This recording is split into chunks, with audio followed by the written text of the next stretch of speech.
Come on, No. give it up. No, no, no. Starlight lied to you just now. She did. I don't make mistakes. I'm not just like the rest of you. I'm stronger. I'm smarter. I'm better. I am better. I'm not some weak-kneed crybaby that goes around apologizing all the time. And why the would you want me to be? Commercial, Roger, go to commercial. Don't you dare stop rolling, Roger. So, the first that we're gonna be discussing about today is Alfred Adler's ruling type. Dominant, aggressive, and overwhelming. This is what Alfred Adler saw as people or individuals who possess an overwhelming energy or high energy. However, the bad thing about the ruling type is that their energy is not really concentrating on other people.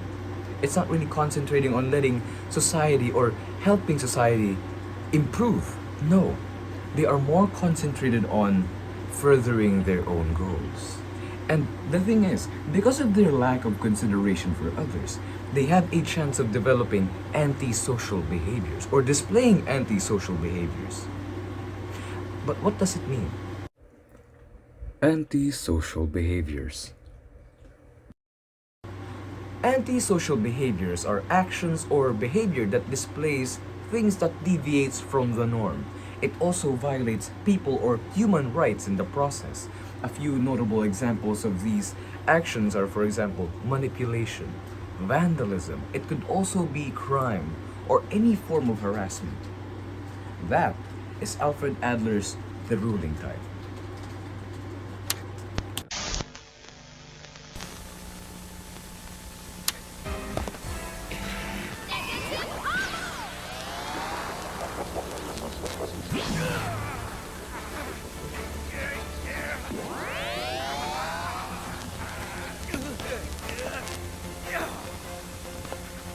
What? My name is Captain Usa. I don't get it. Why don't my attacks do anything to you? I know I didn't miss that time. What is this? What kind of power have you got? Power has nothing to do with it. I just naturally have a negative personality!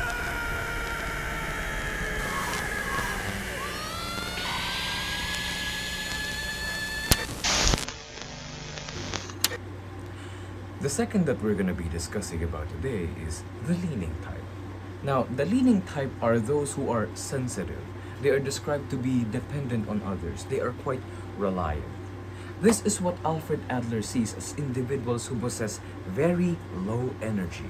And the thing is, because they possess such low energy, they need others. No, they rely on others to supply them energy. These are also individuals that lack consideration for others or initiative.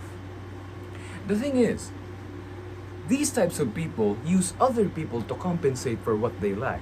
Let us give you an example. A person who lacks love for themselves is going to rely on others to love them. And if that supply of affection and love and validation is suddenly cut off, just like that, they stop being functional. For example, a person who lacks an outside life that lives in their basement preferably or maybe highly likely at the age of 40 plus are relying on their parents to give them life itself in a literal sense, money, food, and anything of that sort. I would like to also point out that these individuals are most likely to develop neurosis. Neurosis. What is neurosis? Neurosis is any form of mental disorder characterized by significant anxiety or emotional distress. What are some examples of this? For example, irritability, extreme mood swings, anger issues. It could even be OCD. Now, as a side tangent, I want to talk about OCD and what it means. Obsessive compulsive disorder. In contrary to popular belief, OCD is not something that compels you to clean your room, be tidy, and be organized. No, it is something way more different. OCD is basically an uncontrollable, repetitive reoccurring thoughts or obsessions, or it can also be uncontrollable repetitive behaviors or compulsions. Basically, it forces a person to move in a pattern. It can also be both obsession and compulsion. Nothing, that's just a side tangent that I want everyone to be aware of, because the common belief is always, I'm cleaning my room, I'm quite OCD. It's just something that, I want everyone to be aware of this. That's huge. So what do you say? Are you ready to leave all this behind and come live with me at the factory? Sure, of course. I mean, it's all right if my family come too. Oh, my dear boy, of course they can't. You can't run a chocolate factory with a family hanging over you like an old dead goose. No offense. None taken, Jack. Chocolatier has to run free and solo. He has to follow his dreams. Gosh darn the consequences. Look at me. I had no family, and I'm a giant success. So if I go with you to the factory, I won't ever see my family again. Yeah, consider that a bonus. The next one that we're going to be tackling is the avoidant type. Now, from the name alone, these are individuals whom are avoidant. According to Alfred Adler, these are the type of people who have a lower energy than the leading type, and is also the pure definition of individuals who lack social interest. They basically close themselves off from everybody, from their parents, from their school, from their work, from every single thing in society, basically contributing nothing, only but themselves. As selfish as the ruling type, but not as much energy. They basically have this mindset of, I do not care what happens in the outside world as long as it does not affect me. And if it ever affects me, I'm gonna use my conserved energy to deal with it. That is the avoidant type.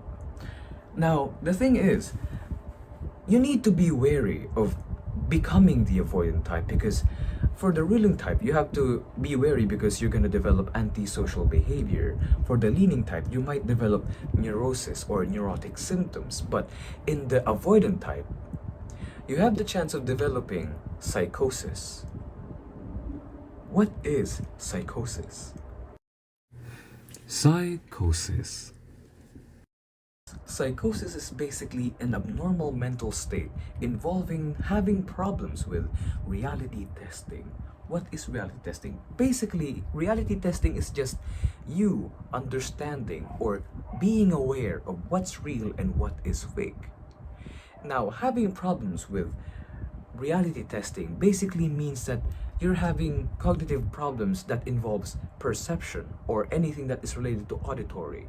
It can sometimes be having problems with cognition or cognitive processing.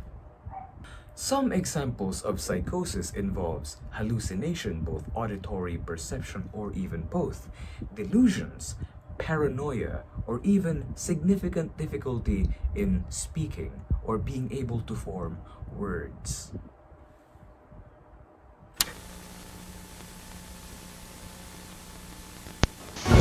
Shit! Language. Jarvis, what's the view from upstairs? Wait a second. No one else is going to deal with the fact that Cap just said language? I know. Just slipped out. It's okay. Nobody's breaking any bylaws. You bet your ass. Steve, you said a bad language word. The last type that we're going to be discussing today are the socially useful type. Now, we have to remember that Alfred Adler is an advocate of us loving our own community and contributing to it. That said, Alfred Adler said that we are all born with a certain inferiority, and that is a blessing because we need other people to compensate for our lackings. Now, that's not something to be seen as negative. However, it is something that is seen as natural. We are social creatures. We are sympathetic creatures. We are human. They need you as much as you need them. That said, according to Alfred Adler, socially useful type are individuals who have a healthy amount of energy, not as overwhelming as the ruling type, but not as low as the leaning or avoidant type. These are those who can contribute to others because they are not overwhelmed by their inferiorities. They can give back to their communities.